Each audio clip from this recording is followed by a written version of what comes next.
When Mark flopped down beside me in the chair one evening, I knew something had happened. Mark, as many of you will remember, is the fellow who works the switchboard on night shifts for Cashmere Medical. He's about my age, also going to college, and most days it seems like he's just trying to make it through another year so that he can take one more step towards his bachelor's degree. Mark's pursuing a BA in systems analysis and network security, the kind of thing that could easily get him a transition into the IT department of the hospital. The IT guys would love to have him too, but Mark's still got 2 more years before he can even think about leaving the switchboard. Tonight, however, he looks like he might be thinking about throwing in the towel early. I swear, I don't know how much more of this I can take. I hit save on the document I'd been working on and turned to give him my full attention. Mark was pretty steadfast, and when he started making statements like that, it was best to take it seriously. What's up? It's been a bad night, all on its own. 2 drunks, a domestic that turned into a battery that I had to transfer to the police, 2 doctors that have called to yell at me for not being able to reach their lazy employees, and the calls from 3 North are getting more frequent. Ah, yes, the mysterious calls from 3 North's guest phone.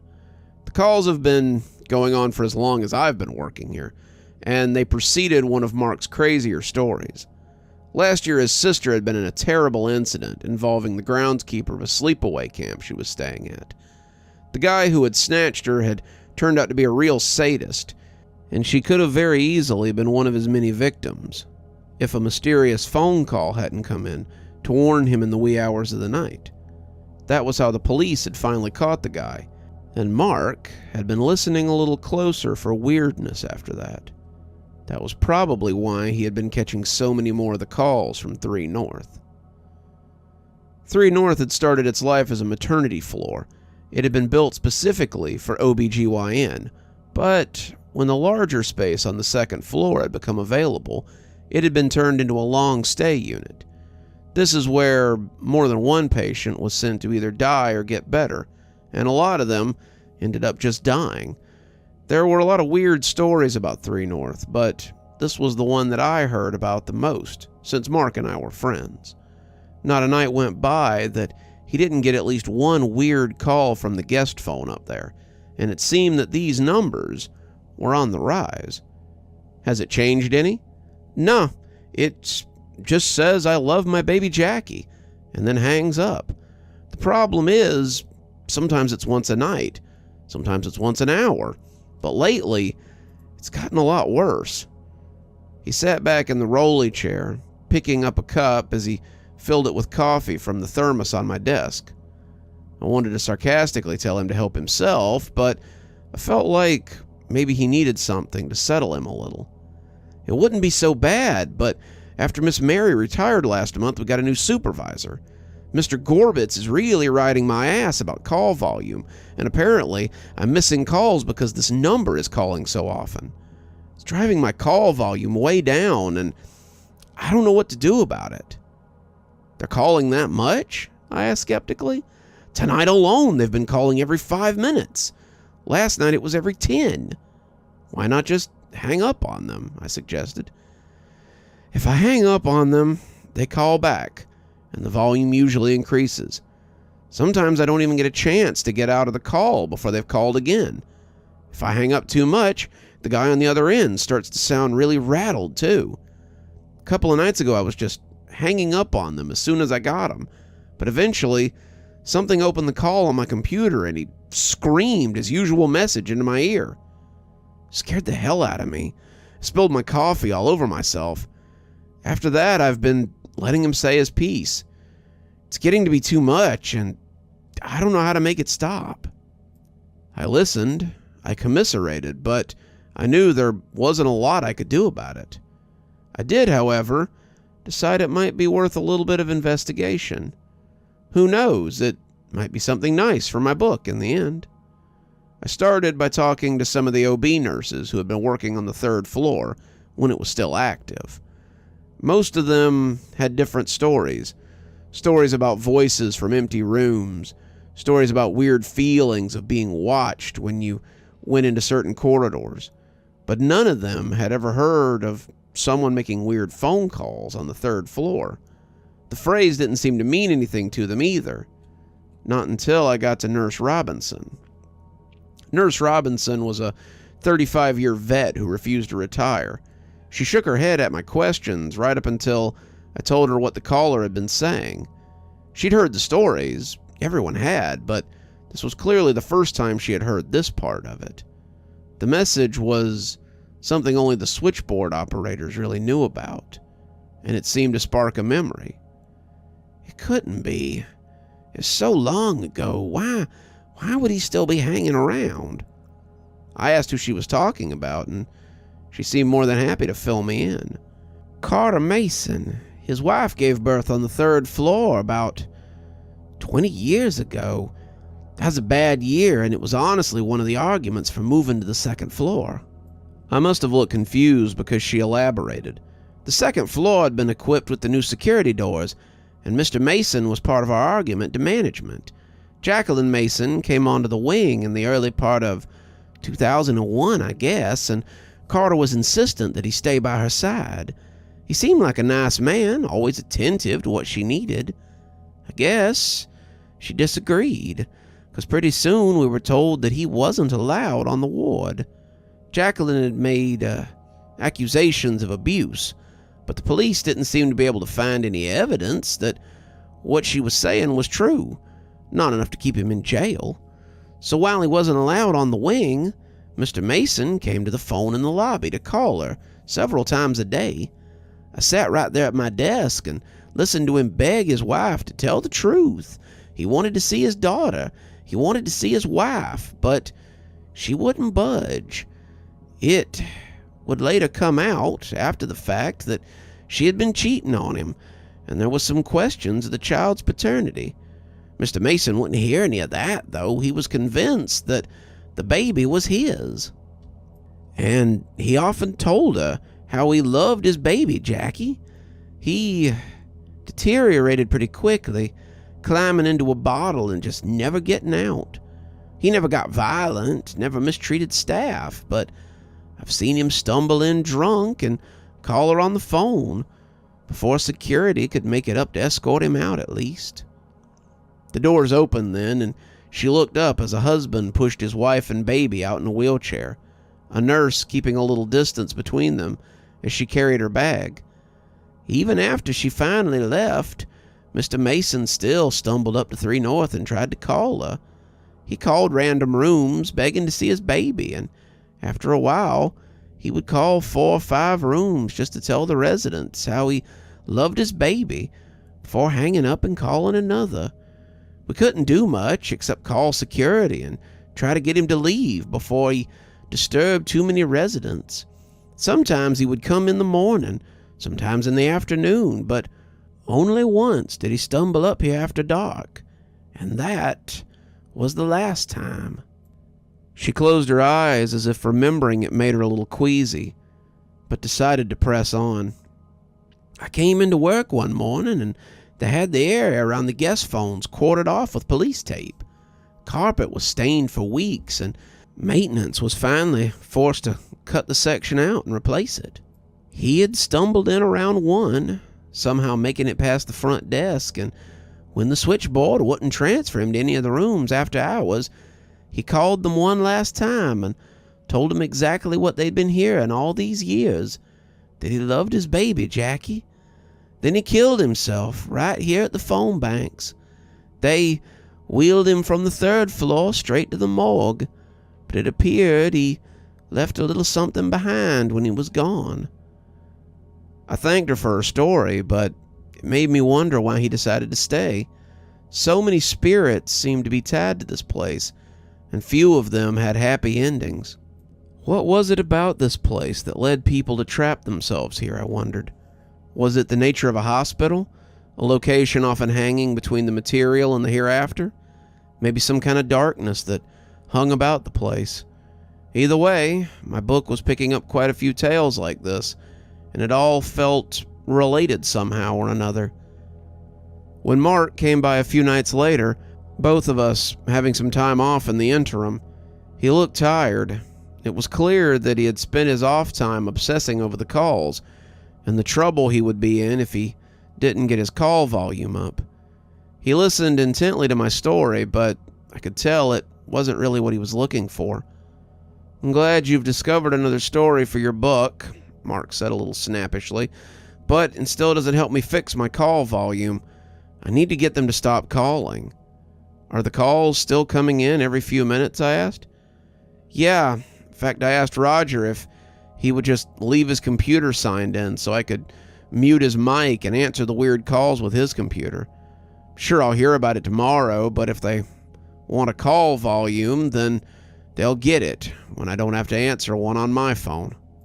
I looked up as the thunder rumbled from outside, watching the lightning dance behind the glass of the lobby doors. "Have you asked Carl to look into it? Are you sure it isn't just kids playing pranks or something?" Mark rolled his eyes. "If this is kids, then they're committed, and they've been playing this game since they were toddlers. I've had him go up there before, but he never finds anything. He never leaves his office these days anyway. He's watching old security tapes, trying to find something to lead him to that guy in the red scrubs." That surprised me. I knew I hadn't seen Carl in a couple of weeks, other than the incident with the Scarecrow men that had happened a few weeks ago. But I just figured he was working on an audit or something. It seemed I'd been right, though the audit was self-imposed. I needed to check in on him more often, but I'd been a little preoccupied as of late. "Well, what if I went up there and had a look when I get my break later?" Mark thought about it, nodding as he considered. "That could work. They call so frequently that you could probably see if anything's happening with the phone." I looked at the board by the wall and saw that 3 North was currently closed due to lack of residents, something that happened from time to time, and it would be unoccupied till Monday. I told Mark I would call him when I went on break, and he went back to the switchboard a little less stressed. It was the most I could do for him, really. The problem was outside my ability to fix, but not beyond other forces, it seemed. It was 1:30 before a very disheveled Carl came to give me a break. He looked a mess, unshaven and stained, and I wondered if he had gone home much in the past few weeks. I didn't think he had, but he didn't seem to want to talk about it. He told me to take my break, but not to take too long. "I found a new lead, and I really want to see where it goes." I told him I'd hurry, and after buying a sandwich from the vending machine in the break room, I made my way up to the 3rd floor. 3 South was still bustling despite the time, but 3 North was shadowy and quiet. The corridor was lit only by the emergency lights, and the doors were open and yawning like waiting mouths. I wondered what I would do if I heard the mysterious voices you so often heard about in this place, and I supposed that Carl would have to watch my desk for the rest of the night. Few people came back after hearing those voices, and I kept my eyes on the prize as I made for the phones by the nurse's station. Mark picked up on the 3rd ring, telling me I had excellent timing. "He just called a few minutes ago, and they've been coming in every few minutes since I got back." As the bank of phones came into view, I saw all 3 sitting placidly in their cradles. They weren't pay phones, but they looked similar. They would ring into the switchboard when you picked them up, so the operator could connect you to your desired room, if it was within visiting hours, that was. The little screens on them were lit up, but as I got closer, I could see that the one on the end was calling out. That was weird, since it was securely in the cradle, and I assumed this must be where all the trouble was coming from. The thunder rumbled outside, shaking the building a little as I came shakily towards the phone. There was no outward sign of anything weird. The phone wasn't floating or anything, and there was no ethereal voice from around the phone.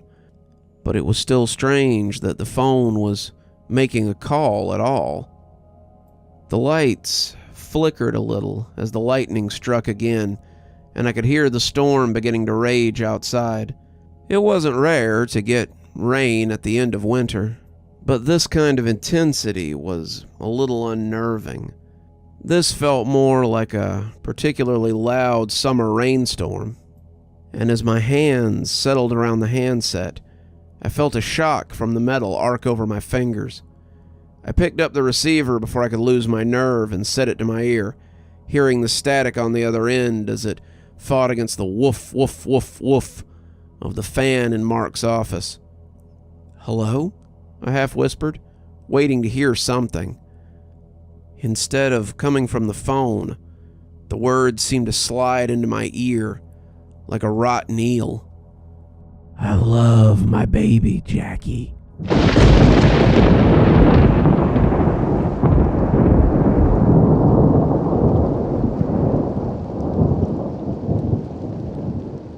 At that moment, the biggest lightning strike yet hit outside, and the emergency lights went out as I was left in complete darkness with the phone pressed against my ear.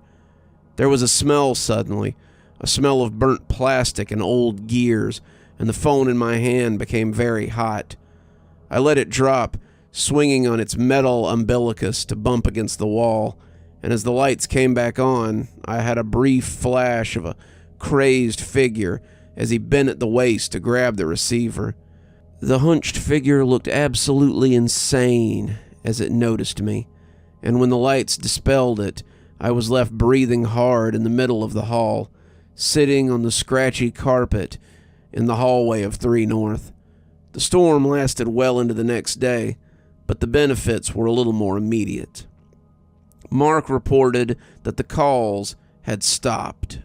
The board had been shaky when it came back up, the lightning having knocked the servers out for a few minutes, and it took an hour of listening to the concerned internal calls before he realized that he hadn't heard the strange call in that whole time. The strange calls hadn't come back the next night either, and David solved that mystery for us the night after that. He and I were talking when Mark came to give me the news, and he told us that the whole bank of phones on 3 North had been fried when the lightning struck. They were old anyway, and it's a wonder they didn't go before now. Management sees no reason to fix them, so I guess they'll just go by the wayside. Mark has since reported that the phone calls come in every now and again from different phones in the hospital, but it's back to being once or twice a month as opposed to every day. So, if you use the courtesy phones at Cashmere Medical, be careful to check that it isn't in use. You never know when a certain spirit might be trying to reach out to his baby. You're still here. Thanks so much for joining us for tonight's spooky tale. If you'd like a little bit more spooky in your life, why not click on one of the videos that appears at the end of our story, or maybe head on over to one of our playlists where you can get your fill of spooky content. If you like your spooky a little more tactile, I've got a new book that's come out. If you'd like your own copy, there's a link below in the description where you can get your own copy of my spooky book. If you like what you see here on the channel and think you might like to support in a more monetized way, then why not come over to Patreon or become a member on YouTube? Speaking of, let's go ahead and thank our members now. Thanks to Civ Garstad, Unicorn Hollow, and Heather for being our Spooky Ghost contributors. Thanks to Janet, Lee Kendall, Saikat, Ronda J, Sue Casper, and Valinator for being our Spooky Skeleton tier contributors. And thanks to Hi Stacy, Winter, Xaronan, Stephanie Carrington, Tyler Parker, Cinnamon Fox, and Sarah Samar 42 for being our Ghostly Reader tier contributors. Thanks, everyone. We just couldn't do the show without you. If you too would like to support the show, we always tell you to come on down to Patreon or check out my member section on YouTube. Spooky Skeleton contributors get their video 12 hours earlier at 8:30 a.m. as opposed to 8:30 p.m. And Ghostly Readers get a book every time I write one on their doorstep. There's actually one coming up here in a few weeks, so if you'd like to get in on that, please go ahead and sign up. And as always, thanks for stopping by. Dr. Plague, signing off. Have a wonderful evening.